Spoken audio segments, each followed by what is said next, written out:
नमस्कार. मी राहुल कुलकर्णी. एनडीटीव्ही मराठीमध्ये जगभरातल्या सर्व प्रेक्षकांचं स्वागत आहे. आपल्या स्क्रीनवरती संतश्रेष्ठ तुकाराम महाराजांची वंशज, अखिल भारतीय मराठी साहित्य संमेलनाचे माजी अध्यक्ष आणि ज्यांची पुस्तकं वाचून मी स्वतः आणि महाराष्ट्र अनेक अर्थाने समृद्ध झाला, ज्यांची लेखमाला वाचून आणि अजूनही आपण वाचतो आहोत, असे आपल्या महाराष्ट्रातले एक महत्वाचे विचारवंत तत्वज्ञ प्राध्यापक सदानंद मोरे सर आपल्यासोबत आहेत आणि त्यांचं महाराष्ट्र मंथन नावाचं, सर तुमचं स्वागत आहे एनडीटीव्ही मराठीमध्ये. धन्यवाद. नमस्कार. थँक्यू. महाराष्ट्र मंथन नावाचं त्यांचं एक युट्यूब चॅनल आहे आणि त्या चॅनलवरती ते महाराष्ट्राच्या विविध प्रश्नाविषयी मंथन करत असतात आणि त्यांनी फार चांगली भूमिका घेतली. म्हणजे त्यांचं असं म्हणणं आहे, गेल्या 4 व्हिडिओतनं जो पहिला व्हिडिओ त्यांनी रिलीज केला तो महाराष्ट्रामध्ये सध्या आरक्षणाच्या प्रश्नावरून जे काही सामाजिक अभिसरण सुरू आहे, तर सरांचं असं म्हणणं आहे की मी जर महाराष्ट्राच्या प्रश्नविषयक मंथन करत असेल तर ही माझी जबाबदारी आहे की आता जे काही सुरू आहे त्याबद्दल मी बोललं पाहिजे. पण त्या सगळ्या 4ही व्हिडिओचा जर लसावी काढला तर तुम्हाला असं वाटतं की महाराष्ट्र आंधळी कोशिंबीर खेळतोय आणि ती फार भयंकर आहे. कुठल्या अर्थाने? हा, तो आंधळी कोशिंबीर हा शब्द माझा नाही, तो विठ्ठल शिंदे यांचा आहे. आणि तो जवळजवळ 100 वर्षांपूर्वी त्यांनी वापरलेला आहे आणि तो परत या संदर्भात अशाच प्रकारचा वाद त्या काळात चालला होता. आणि तो वाद म्हणजे एका बाजूला ब्राह्मण आणि ब्राह्मणेतर, दुसऱ्या बाजूला मराठी आणि मराठेतर, असा तो वाद होता. तर त्यावेळेला विठ्ठल शिंदे असं म्हणाले की आपण काय करतो, आपल्यामध्ये जो कुणी डुईजड झालेला असतो समूह, जात म्हणा, वर्ग म्हणा, समूह, तर त्याच्या विरोधामध्ये बाकीचे सगळे एकत्र येतात आणि त्याला जणू काही त्याच्या डोळ्याला पट्टी बांधतात आणि आंधळे कोशिंबिरीचा तो खेळ सुरू होतो. त्याच्यावरती राज्य येतं आणि मग बाकीचे लोक सगळे मिळून त्याला टोचतात. असा तो मुद्दा आहे. आणि मग ते म्हणतात की नुकतीच, म्हणजे त्या काळात ब्राह्मण ब्राह्मणेतर चळवळ फॉर्मात होती आणि ती का झाली तर पेशवाईच्या काळात विशेष करून ब्राह्मण डोईजड झाले. डोईजड शब्द त्यांचा आहे, म्हणून बाकीचे लोक आता एकत्र झाले आणि त्यांनी ब्राह्मणेतर नावाचा एक वेगळा दुवा मांडला आणि ब्राह्मणांना बाजूला ठेवलं. आणि आत्ता वेळ अशी आलेली आहे की त्या ब्राह्मणेतरांमध्ये परत फूट पडली आणि त्यांना जो डोईजड झालेला वाटला त्या काळात कदाचित तो म्हणजे मराठा असेल, म्हणून मराठेतरांनी एकत्र व्हावं आणि मराठ्यांना शव द्यावा, त्यांच्या डोळ्याला पट्टी बांधून त्यांना टोचावं. तर हा जो खेळ, त्याला ते आंधळी कोशिंबिरीचा खेळ असं म्हणाले. मी माझ्या बाबतीत त्याचा आत्ता इंटरप्रिट करताना मी खेळाच्या ऐवजी एक वेगळी उपमा दिली की मी असं म्हणालो की ब्रॅकेटिंगचा प्रकार आहे. असं की कंस असतो, तर कंसामध्ये जे काही आकडे किंवा अक्षर असतात, म्हणजे बीजगणितात असतील, लॉजिकमध्ये असतील, गणितात असतील, तर त्यातला एक आपण बाहेर काढतो, बाकीचे आतमध्ये राहतात. तसं समजा ह्या सगळ्या जाती एकत्र महाराष्ट्राचा आपण करायचा प्रयत्न केला, एक कंस केला, महाराष्ट्र म्हणजे एक कंस आहे पूर्णपणे. तर त्या कंसातल्या ब्राह्मणांना बाजूला काढलं, कंसाच्या बाहेर टाकलं आणि आतल्या लोकांनी त्यांना काय म्हणत त्यांना विरोध केला वगैरे वगैरे. तर हा ब्रॅकेटिंगचा खेळ एक प्रकारे, की आपल्यातला जो आपल्याला डुईजर वाटतो त्याला बाजूला टाकायचा आणि बाकीच्यांनी त्याला विरोध करायचा. तर हा खेळ 25 वर्षांनी 100 वर्षांनी जवळजवळ आपण परत खेळतोय. आणि ते बरोबर विठ्ठल शिंदे यांनी सांगितलं होतं की असं होण्याची शक्यता आहे. त्यामुळे ते एक द्रष्टा ज्याला म्हणतो आपण, अशा प्रकारचे महापुरुष होते. आणि त्यांनी म्हटल्याप्रमाणे 100 वर्षांनी ती वेळ जवळजवळ आता आलेली आहे की त्या काळात ब्राह्मणांच्यावरती राज्य होतं. आजच्या काळामध्ये इतरांना असं वाटलं की मराठ्यांच्यावरती असलं पाहिजे. तर त्याच्यात इशारा काय देतो आपण की आता जे कंसामध्ये असतील समजा, त्यांना काही नाव द्या, म्हणजे मराठेतर म्हणा, बहुजन म्हणा, आत्ता आणि आजच्या प्रचलित भाषेत ओबीसी म्हणा. तर शिंद्यांच्या भाकिताप्रमाणे काय होईल माहिती का, की त्यांच्यात कुणीतरी डोईजड आहे असं त्यांना इतरांना वाटेल आणि मग त्याला ते बाहेर टाकतील आणि मग इतर मिळून त्याच्या डोळ्याला पट्टी बिट्टी आणतील शिंद्यांच्या भाषेत आणि मग परत तो एक इतर इतर खेळ सुरू होईल. म्हणून मग कदाचित ते माळी इतर असतील, ते धनगर इतर असतील, ते आणखीन कुणी इतर असतील. तर महाराष्ट्राला इतरचा रोग जडलेला आहे असं विठ्ठल शिंदे त्या लेखात म्हणतायत. तर त्याच्यावरती उपचार करण्याची गरज आत्ता आलेली आहे. हे मी माझ्या त्या चॅनल मधल्या याचा सार सांगतो तुम्हाला.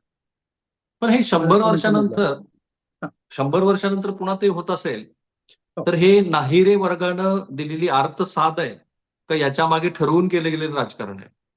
नाही, कसं आहे की सगळ्या गोष्टी ठरवून होत नसतात. पूर्णपणे कॅल्क्युलेशन करून काय माणसाच्या कर्मामध्ये पूर्ण कॅल्क्युलेशन कधी शक्य नसतं. काही गोष्टी घडत असतात, स्पॉन्टेनियसली घडत असतात. त्या लेजिटिमेट सुद्धा असतात. तर बाकीचे काही लोक त्याचा आपल्याला कसा उपयोग करून घेता येईल, म्हणजे प्रश्न आहेत, प्रश्न मराठ्यांचे आहेत, प्रश्न ओबीसीचे आहेत, ते नाकारायचं कारण नाही. त्यामुळे ते लोक जे सफर आहेत त्याच्यातून ते काहीतरी आवाज उठवतात, तर त्या आवाजाचा उपयोग आपण कसा करू शकतो आपल्या एकूण हितसंबंधांसाठी, असं म्हणत बाकीचे लोक त्याच्यामध्ये उतरतात. असा होतो प्रकार तो. त्यामुळे पूर्णपणे ते काही बनावट नसतं आणि पूर्णपणे म्हणजे ठरवून वगैरे कॅल्क्युलेट करून केलेलं नसतं. प्रश्न असतातच, त्याला फक्त रिस्पॉन्स देताना एक चॅनलाइज करावं लागतं लोकशाहीच्या मार्गाने. ते आता सध्या करायचं काम चालू आहे लोकांचं. पण तुम्ही एक राजकीय प्रश्न पण मुद्दा म्हणून मांडलाय. तुम्ही असं म्हणाला की सत्ताधारी पक्ष म्हणून भारतीय जनता पार्टीला तुम्ही हा जरूर विचारा की तुम्ही मराठ्यांना ओबीसीतनं आरक्षण देणार आहात का? पण त्यासोबतच तुम्ही श्री शरद पवार यांच्या पक्षाचं नाव घेतलं, तुम्ही उद्धव ठाकरे यांच्या पक्षाचं नाव घेतलं. प्रस्थापित महाराष्ट्रात राजकारण करणाऱ्या सगळ्या पक्षांना तुम्ही प्रश्न विचारला आणि त्याचं उत्तर तुम्ही स्वतः पण दिलं. तुम्ही असं म्हणाला की कुठलाही राजकीय पक्ष हा मराठा समाजाला ओबीसीतनं आरक्षण देणार नाही. काय म्हणायचंय सर तुम्हाला? मला हेच म्हणायचं आहे की आपली जी व्यवस्था आहे ना, राजकीय व्यवस्था, ती लोकशाहीची आहे. लोकशाही व्यवस्थेमध्ये मतांना प्रचंड किंमत असते आणि दुर्दैवानं आपल्याकडचं मत, हे बाबासाहेबांनी सांगून खूप दिवस झाले की आपल्याकडचं मतदान, आपल्याकडची मेजॉरिटी अनेक वेळेला हम्म. ही जाती असते. आपण लोकशाही ही व्यक्ती केंद्रित म्हणतो की नाही, प्रत्येक व्यक्ती स्वतंत्र असते, तिला अधिकार असतो. हे तात्विक दृष्टिकोनातून ठीक आहे, पण प्रत्यक्षात तसं होत नाही. प्रत्यक्षात आपल्याकडे दुर्दैवाने अजूनही जाती व्यवस्थेचा पगडा असल्यामुळं जात हाच एक मतदारसंघ होतो अख्खा, आणि जातनिहाय मतदान होऊ शकतं. म्हणून तो जो मुद्दा आला माझा, तो त्यामुळे आहे की जातीनं काही गोष्टी युनाईट होऊन त्या करतात आणि त्याच्यामुळे मग पुढचे प्रश्न उद्भवतात. पण एक तत्ववेत्ता म्हणून पण तुम्हाला असं वाटतं की महाराष्ट्रात आता जे राजकीय पक्ष सत्ताधाऱ्यासहित, हा, सत्ताधारी तर नाही काय नाही, उघडपणे मी हा. आणखी माझं पूर्ण करू द्या. तर गंमत कशी आहे माहिती का, की लोकशाही हे एक असं पॅकेज आहे की ते आत्ताच्या बाकीच्या सगळ्या राजकीय पॅकेजांपेक्षा ते भारी आहे, चांगलं आहे. हम्म. म्हणून त्याचा स्वीकार आपण करायचा, पण त्याचा अर्थ लोकशाही पूर्णपणे निर्दोष आहे असं होत नाही. माणसाची कुठलीही गोष्ट पूर्ण निर्दोष असू शकत नाही, मनुष्य निर्मित. कारण प्रत्येक व्यवस्थेमध्ये हितसंबंधांचा प्रश्न येतो, गैरफायदा घेणारे लोक असतात, सरळ मार्गाने जाणारे लोक असतात. तर इथे तसं होण्याची शक्यता आहे. म्हणून मी असं म्हणालो होतो की लोकशाहीमध्ये तुम्हाला या गोष्टीला महत्व दिलं पाहिजे. लोक देतात म्हणून कुठल्याही समूहाला की ज्याच्याकडे मत आहे, दुखवायची कुठलाही राजकीय पक्ष रिस्क घेणार नाही. म्हणून मी म्हणालो की हा प्रश्न आता सत्ताधाऱ्यांना विचारणं ठीक आहे, विचारलाच पाहिजे, कारण ते सत्तेवरती आहेत. पण जे नाहीत, जे उद्या येऊ शकतात या सगळ्या याचा आधार घेऊन कदाचित, त्यांनाही प्रत्येकाला विचारा ना की तुम्ही देणार आहात का ओबीसीतून, तुम्ही देणार आहात का ओबीसीतून. आणि मग तुमची राजकीय स्ट्रॅटेजी ठरवा. मग ते 150 उभे करायचे, 100 करायचे, की निवडून आणायचे की पाडायचे, हा पुढचा मुद्दा आला. आधी हे ठरवून घ्या, मग तुम्हाला सोपं होईल ना. उलट मी तुम्हाला त्यांना मदत करतोय, मी खरं तर त्यांचा मार्ग मी सोपा करतोय की तुम्ही आधी हे ठरवून घ्या, मग त्याप्रमाणे तुमची पुढची राजकीय काय असेल ती आखणी करा. हे साधं इंटरप्रिटेशन तुमचं मी जे समजलं ते असं, आणि श्री मनोज जरांगे पाटील निश्चितपणे ही मुलाखत बघतील, कारण त्यांना आम्ही केलेल्या कुठल्याही व्हिडिओबद्दल फार क्युरिओसिटी असते. तर मला हो. विचारायचं तुम्हाला हे आहे की तुमचं असं म्हणणं आहे की श्री मनोज जरांगे पाटील यांनी सगळ्याच राजकीय पक्षाच्या प्रमुखांना एकदा विचारावं, लेखी घ्यावं त्यांच्याकडनं, की तुम्ही आम्हाला ओबीसीतनं खरंच आरक्षण देणार आहात का शब्दछल सुरू आहे सगळं? हो, तेच म्हणतोय ना मी. ते देता येईल की नाही हा पुढचा मुद्दा, म्हणजे हा बरोबर. मुद्दा पुढचा आहे, कायद्यात बसेल की नाही किंवा काय. पण प्रायमा फेसी पहिला प्रश्न काय आहे हे सांगा, की तुमची द्यायची तयारी आहे का. हा पहिला प्रश्न झाला. मग द्यायची तयारी असेल तर ते बसू शकतं का याच्यामध्ये, ते टिकेल का. समजा दिलं समजा एखाद्याने, त्याच्यावरती ओबीसी नक्कीच रिॲक्ट होणार. एवढं सोपं नाहीये ते. म्हणजे त्यांचं रिॲक्ट होणं वेगवेगळ्या मार्गाने असतं, म्हणजे त्याला आपण ऍजिटेशन म्हणतो. कशा प्रकारे होऊ शकणार, मग कदाचित त्याच्यात हिंसक मार्गही असू शकतो. दुसरा मार्ग म्हणजे कोर्टात जाणं. आणि कोर्टात जायचं जर झालं म्हटलं तर अ नी सांगितलं म्हणून ब कोर्टात गेला, असं असं काही गरज नाही. हे ज्याचं त्याला कळतं ना, ओबीसीनं नक्कीच कळेल की अरे हे आपल्या हितसंबंधाच्या आड येत आहे सगळं, मग गेलं पाहिजे. त्यामुळे दुसरा एक माझा मुद्दा काय होता की तुम्हाला आता सांगितलं पाहिजे की दोन गोष्टी आपल्याला महत्वाच्या वाटतात. पहिली हम्म. गोष्ट, या लोकांनी एकमेकांच्यावरती हेत्वारोप करायचं थांबवलं पाहिजे. हा, बरोबर, आम्ही सहमत आहे. म्हणजे तुझ्या डोक्यात हे आहे, तुला पुढे जायचंय, तुला निवडून यायचंय, तुला राजकारणात जायचंय, हे तुम्ही व्यक्तिगत पाहूच नका याच्याकडे. एक व्यवस्थेचा प्रश्न म्हणून पहा. म्हणजे ही गोष्ट भुजबळ म्हणाले की फडणवीस म्हणाले की स्वतः जरांगे पाटील म्हणाले, व्यक्ती वजा करा, काय म्हणाले हे पुढे ठेवा. आपल्याकडे काय होतंय, ते काय म्हणाले याच्यापेक्षा त्या व्यक्तीला टार्गेट करून बोलण्याचाच प्रकार जास्त होतो. त्यामुळं समाजामध्ये चुकीचा संदेश जातो. विचारांच्या विचार करायला का भीता, असं 100 वर्षापेक्षा 150 वर्षापूर्वी आगरकर म्हणाले होते. विचार करायला नाही व्हायचं, पण जेव्हा विचार करायचं रूपांतर व्यक्ती करायमध्ये होतं अशा प्रकारे, तेव्हा मग सगळंच बिघडतं ना. तर ती ती काळजी, ती खबरदारी यांनी घेतली पाहिजे सगळ्या पक्षाच्या लोकांनी, म्हणजे या दोन्ही पार्टींनी. मग ते मराठा असतील, ते ओबीसी असतील, असं मी नक्की म्हणू शकतो या संदर्भात. म्हणजे मी पॉझिटिव्हली बोलतोय आता. हम्म. कोण बरोबर कोण चूक हा मुद्दा वेगळा, पण आता आपल्याला तातडीची गरज काय आहे, निकड काय आहे, की हे कुठेतरी थांबवलं पाहिजे. मग हे तुम्ही कसं थांबवणार? त्यातला एक मार्ग मी तुम्हाला सांगितलं, की प्रत्येकाला विचारा हम्म. तुमची तयारी आहे का. मग त्यानुसार तुमचा राजकीय, नुसत्या हवेत गोळी मारून चालणार नाही. म्हणजे पाडणं किंवा हे करणं हा कोणाचाही कार्यक्रम होऊ शकत नाही. त्याने तुमचं बळ सिद्ध हम्म. होईल. महाराष्ट्र चालेल कसा शेवटी? नकारात्मक कार्यक्रमावरती महाराष्ट्र चालत नाही. म्हणजे एक मानसिक समाधान मिळेल, की याला पाडलं, त्याला हे केलं. तुम्हाला खरंच जर आरक्षणाचा मध्ये स्वारस्य असेल, प्रश्न सोडवायचा असेल, म्हणजे सगळ्यांसाठीच बोलतो मी, ओबीसीचे असतील किंवा मराठीचे असतील, त्यांनी पहिल्यांदा हे पाहिलं पाहिजे, की आता समजा निवडणुकीत आपल्याला हा प्रश्न घेऊन उतरायचा आहे ना, तर मग निवडणुकीसारखी लढवली पाहिजे. ते कार्यक्रम घेऊन लढवली पाहिजे. ती सुद्धा व्यक्तिकेंद्रित असता कामा नये. आपल्याकडं आतापर्यंत राजकारण जे झालं ना निवडणुकांचं, ते नाही म्हटलं तरी बऱ्यापैकी पॉझिटिव्ह झालेलं आहे. कोणाचा तरी काहीतरी कार्यक्रम आहे. हम्म. म्हणजे उदाहरणार्थ कम्युनिस्टांचा एक कार्यक्रम असतो. स्वतंत्र पक्षासारखा एक त्या काळामध्ये भांडवलदारांचा हे असणारा समर्थक पक्ष होता. ते कार्यक्रम घेऊन यायचे. एखादा पक्ष हिंदुत्ववादी असतो, तो कार्यक्रम आहे. मग त्यांना त्या कार्यक्रमाप्रमाणे निवडून यायचं आणि निवडून आल्यानंतर तसं राज्य करायचं. हे त्यांच्या डोक्यामध्ये असतं ते सांगतात. आता इथे जर आपण आमच्या या मतदारसंघात जास्त हे आहेत म्हणून आम्ही तुमचा उमेदवार पाडू, असं जर दोघं म्हणायला लागले, तर मला असं वाटतं की ते खरं राजकारण नाही, ते राजकारणाची विटंबना ठरेल. तर दोन्ही बाजूनी सांगतोय मी. आणि ती आपण करू नये. महाराष्ट्र हा भारतामध्ये धडा घालून देणारं राज्य आहे, प्रांत आहे. आणि तिथे जर आपण खेळखंडोबा केला अशा प्रकारे, यांनी कोणाचंच भलं होणार नाही ना. हे मी सगळ्या लोकांना सांगतोय. राईट. पण असं आहे की चळवळीकडे लक्ष वेधून घ्यायचं असेल तर हा. थोडीशी एकेरी भाषा वापरा.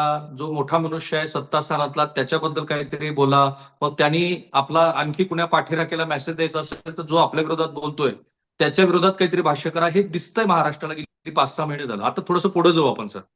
तुम्ही मराठा आरक्षणाच्या अनुषंगाने खूप चांगलं काम केलेलं आहे. तुम्ही श्री देवेंद्र फडणवीस यांनी पहिल्यांदा जे आरक्षण दिलं महाराष्ट्राला त्यात तुमच्या सल्ल्याचा बराच मोठा वाटा आहे. आणि सारथीसारखी अत्यंत महत्वाची संस्था स्थापन करण्यामध्ये सदानंद मोरे सरांचा खूप मोठा वाटा आहे.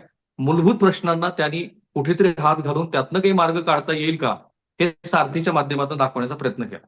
आता हे सगळं करत असताना कायद्याचा पण तुमचा अभ्यास झालेला आहे. भलेही तुम्ही तत्वज्ञान हा विषय विद्यापीठात शिकवत होता. तुम्हाला वाटतं की मनोज जरांगे यांची मागणी पुन्हा अगेन ते त्या निमित्ताने उपोषण आंदोलन करतात म्हणून ती सगळे सोयरे कॉन्टेक्स्टमध्ये ओबीसीतनं आरक्षण द्या या कॉन्टेक्स्टमध्ये कायद्याच्या चौकटीत बसते का? सांगतो. हे माझं माझं इंटरप्रिटेशन किंवा माझं मत मी तुम्हाला सांगतोय. ते कदाचित चुकीचे असेल, कायदे तज्ज्ञांनी वगैरे ते दुरुस्त करावं. माझं निरीक्षण काय आहे, की 50% ही एक मर्यादा घातली गेली. आता हे तुम्हाला सांगतो, मला याची कल्पना आहे, की आणखीन आपले जे काही कायदे तज्ज्ञ आहेत, म्हणजे जसं ऍडव्होकेट सराटे असतील, त्यांची एक वेगळी मांडणी आहे. स्वतः जरांगे आता काय म्हणू बघतायत, म्हणजे ते असं मुळात ते मंडल आयोगाला चॅलेंज करतात. मुळात मुळात हम्म. नंतर त्याच्या पुढे जाऊन ते 94च्या GR ला चॅलेंज करतात. आता हे प्रश्न न्यायालयाचे प्रश्न आहेत. न्यायालयात सुटतील कसे सुटतील मला माहित नाही. पण ही एक बाजू आहे, ती आपण तूर्त बाजूला ठेवू. फक्त त्याची आपण नोंद घ्यायला पाहिजे, की अशी अशी एक नोंद आहे. कारण तो मुख्य प्रवाह नाही, लक्षात घ्या. मुख्य प्रवाह काय आज अगदी घटना तज्ज्ञवाल्यांचा सुद्धा, की 50% ही एक मर्यादा आपल्याला घालून देण्यात आलेली आहे. आणि ती 50% मर्यादा संपलेली आहे. त्याच्यामुळे इथून पुढचं कुठलंही आरक्षण हे कसं ठरेल, अवैध ठरेल. आणि ते आपण जरी दिलं, कुठल्याही पक्षाने दिलं, कुठल्याही मार्गाने, म्हणजे तुम्ही सत्याग्रह केला, तुम्ही मोर्चे काढले, तुम्ही दबाव आणला, तुम्ही उमेदवारांची पाडापाडी केली आणि कसंही करून त्यांना भाग पडला, असं गृहीत धरू आपण, तरी ते वरती कोर्टात टिकणार नाही. आणि त्यासाठी काही कुणी कोणाला सांगायची गरज नाही, की तुम्ही कोर्टात हम्म. जा किंवा काय. ते तेवढं ते प्रत्येकाला आपापला इंटरेस्ट कळतो. हम्म. म्हणून मुख्य मुद्दा काय माहितीये का, मी बाकीच्या सगळ्या गोष्टी आपण बाजूला बाजूला ठेवूयात. या सगळ्या पेचप्रसंगातून डेडलॉक मधून मार्ग काढण्याचा एकच आहे भाग, तो म्हणजे 50%ची मर्यादा वाढव. ओके. आणि 50%ची मर्यादा कुणी वाढवायची, कुणी मागणी करायची? आपल्याला काय वाटतं की ज्यांना गरज आहे आरक्षणाची त्यांनीच जवळ करावे, त्यांना ते तर करणारच, त्यांना त्याची गरजच आहे. पण हम्म. माझं म्हणणं काय माहितीये का, तर त्यांना तशा प्रकारचं 50%पेक्षा वाढवणं, हे आज जे आरक्षणाचा लाभ घेतात आणि कोर्ट कचेऱ्यामध्ये कदाचित त्यातला काही भाग सुद्धा न टिकेल अशी परिस्थिती आहे. म्हणजे मी ओबीसी बांधवांसाठी सांगतो. हम्म. स्वतः सराटे असतील किंवा आणखीन काही ते जे मुद्दे मानतात ना, ते अजिबात टाकाऊ नाही आहेत, लक्षात घ्या. म्हणून तो धोका त्यांनाही पत्करू नये. त्यामुळे त्या दोघांनी मिळून मला असं वाटतं की अशी चळवळ करावी, अशी मागणी करावी की आम्हाला 50%पेक्षा अधिक कायद्यामध्ये, घटनेमध्ये दुरुस्ती करा, आणि ते त्या करून, म्हणजे मग यांच्या याला धक्का लागणार नाही. आज मितीला कसं झालेलं आहे की तुम्ही काहीही केलं तरी त्यांच्या आरक्षणाला धक्का लागणार. पण मग हम्म. बाजू कोणाची बरोबर आहे, यांनी त्यांचं काढलं ताटातलं का त्यांनी यांचं काढलं, हे प्रश्न आता उपस्थित करण्यात काहीच मतलब नाहीये. हम्म. आज वस्तुस्थिती अशी आहे, वस्तुस्थिती अशी आहे की 50% तुम्हाला अधिक याच्यात आरक्षण मिळणार नाही. मग यावेळेला एक त्यातल्या त्यात ताबडतोबीचा मार्ग, कारण ह्याच्यामध्ये तुम्हाला कोर्ट कचेऱ्या, मोर्चे, अमुक तमुक आंदोलन खूप करावे लागणार आहेत. इथे निदान सगळ्यांचं कॉन्सेन्स होऊ शकेल. काय की 50%पेक्षा मर्यादा तुम्ही त्याची वाढवा, मग हे सगळे बसतील. नाहीतर मग कसं होणार माहितीये का, त्याच्यात हे बघा, ही गोष्ट खरी आहे की याच्यात अनेक त्रुटी आहेत. मी काही कायद्याचं तज्ज्ञ वगैरे स्वतःला समजत नाही, पण त्रुटी म्हणजे कोणत्या त्या वेगवेगळ्या लोकांनी पुढे आणलेल्या आहेत. म्हणजे उदाहरणार्थ तुम्हाला सांगतो की ज्या जातींचा समावेश केला त्यांच्या बाबतीत तुम्ही काय प्रक्रिया राबवली होती? तर नव्हती हम्म. राबवलेली, ती करून टाकली लोकांनी. 94 ला. हो, हम्म. हो. मग आता त्यांना जर चॅलेंज केला आपण आणि तो जर कोर्टात त्यांचं आरक्षण गेलं तर त्याला जबाबदार कोण मग? हम्म. हटवादीपणा करून आम्ही हटणारच नाही आमच्या भूमिकेपासून, असं म्हणणारे नेतेच तुम्हाला जबाबदार लागतील. हम्म. त्याच्यापेक्षा सगळ्यांनी मिळून तुम्ही जर ही भूमिका घेतली, राजकीय पक्षांनाही तशी विनंती केली की सगळ्यांनी मिळून, लक्षात घ्या, हा लोकसभेचा म्हणजे मुद्दा कुठे आला की कायद्याचा मुद्दा आला, आणि तुम्हाला यासाठी कायदा किंवा घटना दुरुस्त करावी लागेल. ओके. मग ह्या घटना दुरुस्तीची मागणी सगळ्यांनी मिळून केली पाहिजे, मग ते विरोधक असतील, ते सत्ताधारी असतील. आणि हा प्रश्न फक्त महाराष्ट्राचा नाही, सगळ्या भारताचा आहे. आज हम्म. महाराष्ट्रात ज्या प्रकारचं आंदोलन झालं, ते उद्या दुसरीकडे होऊ शकतं ना. शेवटी तुम्हाला केव्हा तरी या प्रश्नाची तड लावावी लागणार आहे, आणि ती दुसऱ्या कुठल्याही पद्धतीने लावली तर तुमच्यात प्रचंड कलह होणार, संघर्ष होणार, आणि ओके. त्याला सामोरं जाणं हे कोणालाच परवडणार नाही. अशी म्हणून भीती हा तुम्हाला मार्ग, वाटते म्हणजे आता मनोज जरांगे पाटील, तुमची भूमिका समन्वयवादी दिसली मला आता. तुम्ही फक्त प्रश्नच मांडत नाहीये तर त्याला सोल्युशन पण सांगताय. नक्की. पण मनोज जरांगे पाटील यांना ते मान्य नाहीये. आणि जर अशा स्थितीमध्ये पुन्हा पुन्हा त्याच गोष्टी महाराष्ट्रात मागितल्या गेल्या एकमेकांच्या विरोधात, आता तर भाषा तलवारीपर्यंत आलेली आहे. नाही, मी सो तुम्हाला एक या गोष्ट स्थितीत सांगतो, काय होईल असं वाटतं सांगतो तुम्हाला? सांगतो सांगतो तुम्हाला सांगतो मी. पूर्वीच्या काळामध्ये कसा असायचा मुद्दा माहिती का, की दोन राष्ट्रांमध्ये म्हणजे युद्धच व्हायचं, युद्धाची परिस्थिती यायची. मग अशा वेळेला शहाणे लोक काय सांगायचे माहिती का, दोघांनाही सांगायचे की युद्ध हा शेवटचा पर्याय असतो, हम्म. आणि त्याचे अगोदर आपण साम दाम भेद हे 3 पर्यायांचा अवलंब करायचा आहे. ते तिन्ही पर्याय जर चालले नाहीत तर युद्ध हा नाईलाज म्हणून, कारण युद्धात सगळ्यांचं नुकसान होत असतं, जे जिंकतात त्यांचंही नुकसान होतं.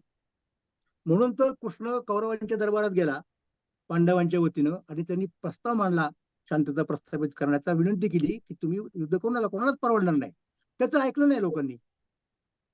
मग झालं, युद्ध झालं, आणि सगळ्यांचा काय व्हायचा तो कार्यक्रम झाला त्या काळामध्ये. हम्म. हम्म. तसा हा जो फॅक्टर आहे युद्ध, युद्ध हा फॅक्टर असा आहे की त्याचा रिझल्ट कुणीही सांगू शकत नाही. म्हणजे उद्या हे जर कोर्टात गेले लोक, तुम्हाला मी दोघांनाही सांगतोय, तर अमक्याचीच बाजू खरी ठरेल याची गॅरंटी कुणीही देऊ नये.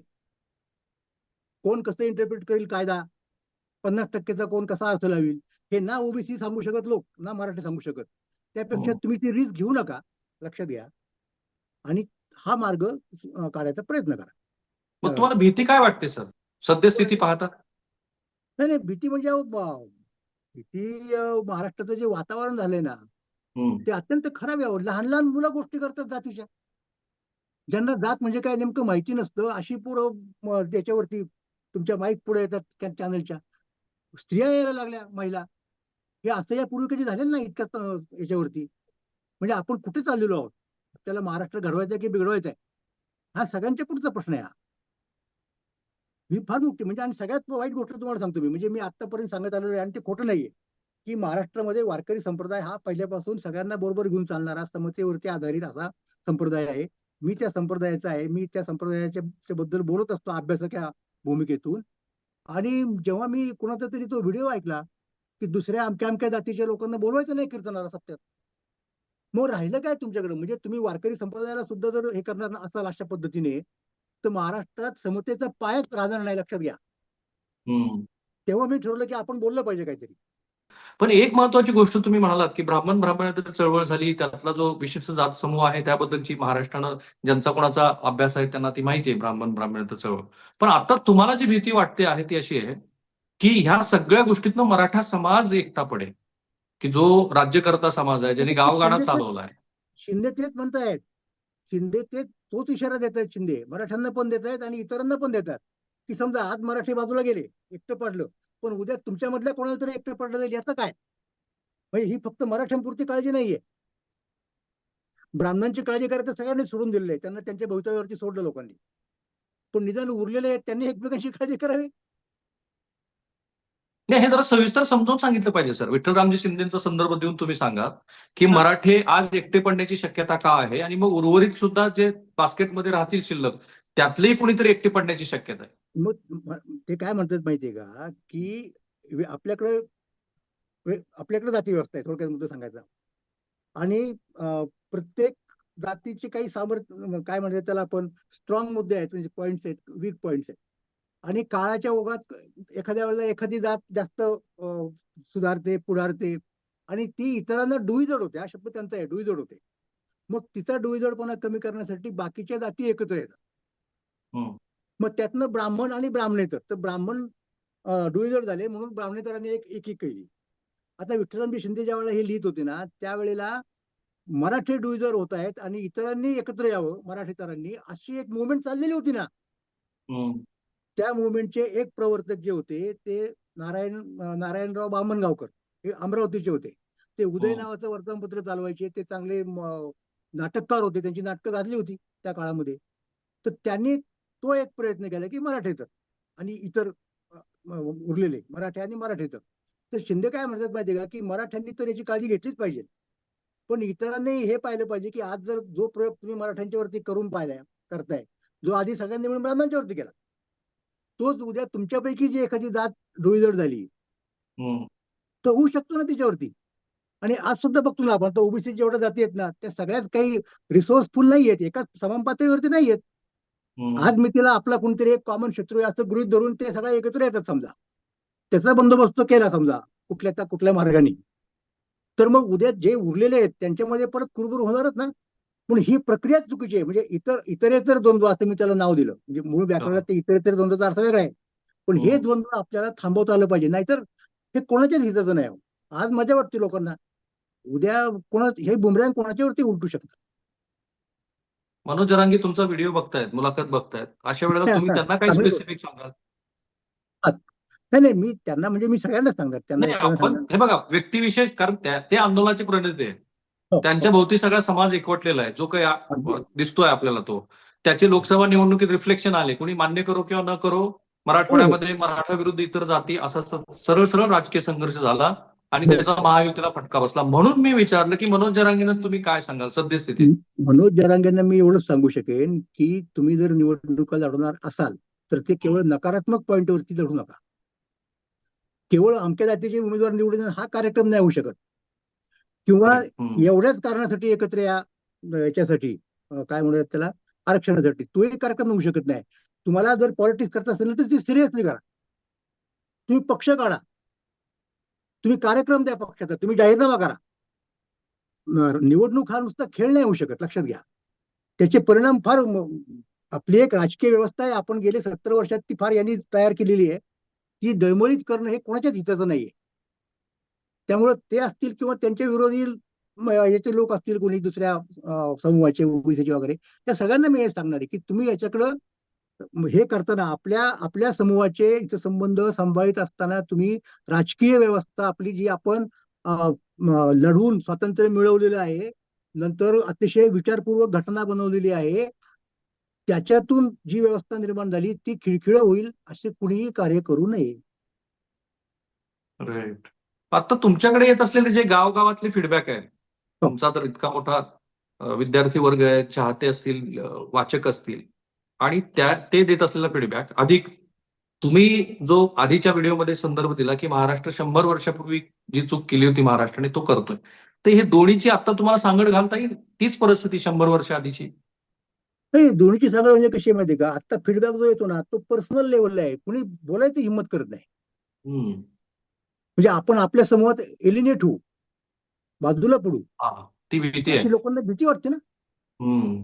म्हणजे जरी एखाद्याला एखादी गोष्ट पटत नसेल आपल्या समूहातल्या एखाद्या व्यक्तीची, तरी बोलायची. तुम्हाला मी सांगतो ना, म्हणजे आता मागच्या गेल्या 18-19 मध्ये जी चळवळ झाली मराठा क्रांती मोर्चाची, त्याच्यात जेवढे जेवढे नेते होते वेगवेगळ्या पद्धतीने काम करणारे वगैरे मागणी करणारे, त्यातले दोघं तिघं सोडलं तर बाकी कुणी काही बोलत नाही, लक्षात घ्या. हम्म. त्याला हे वाटते ना त्याची, की अरे हे कसं काय, आपण जर काय म्हणालो तर आपल्याला आपल्या जातीच्या विरोधात बोलतो अशा प्रकारची प्रतिमा होऊ शकते, ती आपल्या पुढच्या करिअरच्या. हे बघ, एखादी संघटना चालवणं जातीची सुद्धा ती करिअर असतो, एखाद्याची करिअर असू शकतं ना, त्यात गैर काय नाही. हम्म. मग आपलं काय होईल, आणि हे साहजिक आहे, मनुष्य स्वभावाला धरून आहे. माझं म्हणणं काय माहिती का, की आपण ज्या ज्या गोष्टी करतो ना त्या करताना मनुष्य स्वभावाचा विचार केला पाहिजे. राज्यकर्ते जरी झाले ना तरी ती माणसं आहेत, त्यांच्या हम्म. इच्छा आकांक्षा त्यांचे हितसंबंध हे माणसासारखेच असतात. त्यामुळे तुम्ही त्यांना या पद्धतीने हेच करायला पाहिजे, असंच करायला पाहिजे, याच दिवशी करायला पाहिजे, असं होणार नाही. त्यांना त्यांची जागा टिकवायची, त्यांना राजकारण करायचे, त्यांना सत्ता पाहिजे, त्याच्यात काही गैर नाही.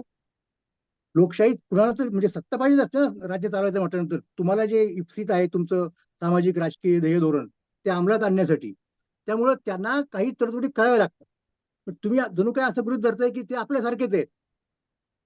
तुम्हाला राजकीय इंटरेस्ट नसेल पण इतरांना आहे, आणि तो असला पाहिजे ना, नाहीतर राज्य चालणार कसं. पण मग सद्यस्थितीत काय दिसतं तुम्हाला? तो जो संदर्भ आहे तो आता कुणी तर कोणाला खाली खेचण्याचा प्रयत्न करतंय की कुणीतरी कुणाच्या नाही, नाही, बास्केटमध्ये घुसण्याचा आता प्रयत्न आता करतंय? कसं झालेलं आहे, आता सांगतो ना तुम्हाला. आता या घटकेला काल परवापर्यंत हे सगळेजण ब्राह्मणांच्या विरोधामध्ये होते, पण नव्हते.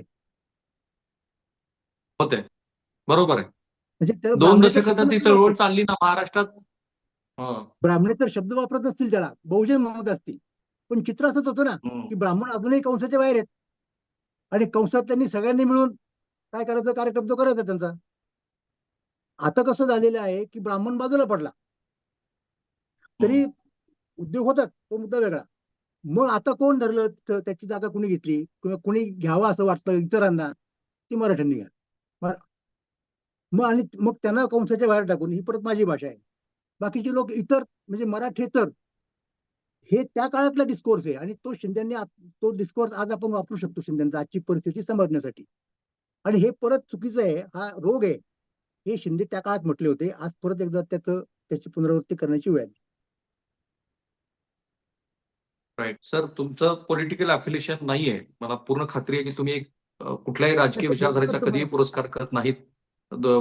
विचार करणारे काही विचार करू देत.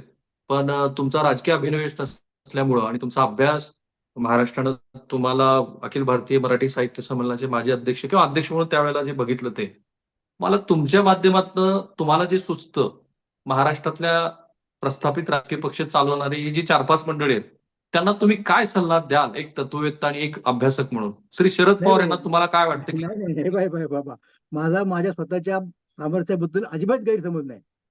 हा, मी पण मला आपला तुमच्याबद्दल प्रचंड आदर आहे आणि महाराष्ट्राला आहे साधा म्हणून मी हा प्रश्न विचारला. साधा मी काय अभ्यासक एका मनुष्य कुठल्या आहे. व्यक्तीबद्दल विचारणार नाही की जी 4-5 जी जी व्यक्तीबद्दल विचारतोय. हो, मी सांगतो ना तुम्हाला. मी त्यांना किंवा कोणालाही असंच म्हणेन की हा विषय राजकारणाच्या पलीकडचा म्हणून त्याच्याकडे पाहिलं पाहिजे. राजकारणाच्या पलीकडचं, याच्यात राईट. राजकारण आलं ना सगळ्यांचं नुकसान आहे. म्हणजे महाराष्ट्रातले राजकीय पक्ष असे जर जातीवाईज व्हायला लागले तर मग त्या लोकशाहीला अर्थच राहत ना काय. हे बघा, लोकशाहीचं युनिट काय आहे, व्यक्तीचं मत. तर तुम्ही जर असं करायला लागलात की लोकशाहीचं युनिट हे जात आहे, म्हणजे आपण मग काय कमावलं, आपली काय कमाई झाली गेल्या कित्येक वर्षांमध्ये.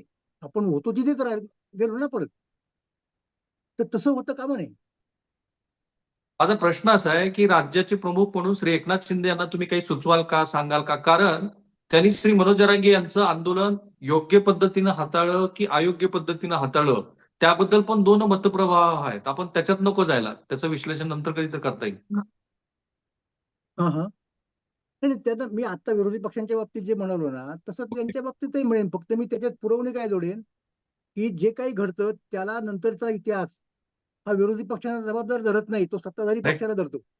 त्यामुळे तुम्ही जास्त सावध असलं पाहिजे या बाबतीमध्ये, तुमच्यावर जास्त जबाबदारी आहे, तेवढंच बोलू राईट. शकतो ना. हा, आणि उघडपणे ओबीसी हा आमचा डीएनए आहे असं म्हणणाऱ्या देवेंद्र फडणवीस यांना तुम्ही काही सांगाल? त्यांनी मराठ्यांसाठी जे काम केलं ते मी पाहिलेलं आहे.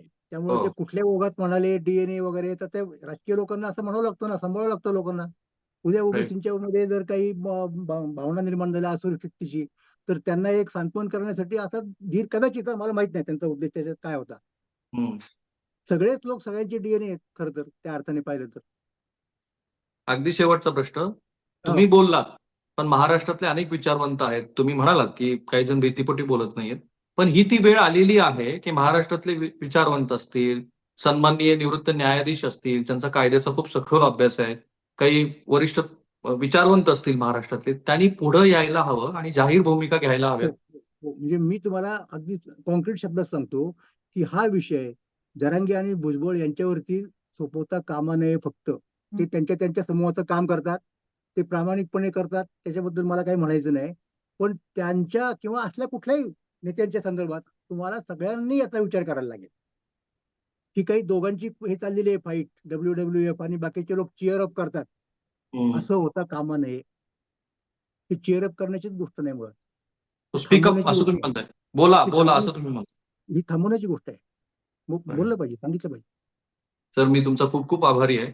खरं तर धन्यवाद. तुमचे 4ही व्हिडिओ मी प्रेक्षकांना विनंती करेन की तुम्ही सरांचं जे महाराष्ट्र मंथन युट्यूब चॅनल आहे, त्या चॅनलला जरूर भेट द्या. ते सबस्क्राईब करा. त्यातले जे अनेक वेगवेगळे विषय सर वेळोवेळी हाताळतात, ते तुम्हाला अभ्यास कसा करावा या दृष्टीनं जर काही समजून घ्यायचा असेल विषयांचा, आणि तो महाराष्ट्रातला जो काही पूर्वीचा राजकीय इतिहास, सामाजिक, सांस्कृतिक, तो सरांच्या प्रत्येक व्हिडिओतून तुम्हाला फार छानपणे समजून घेता येतो. Sir, thank you so much. मी खूप खूप आभारी आहे.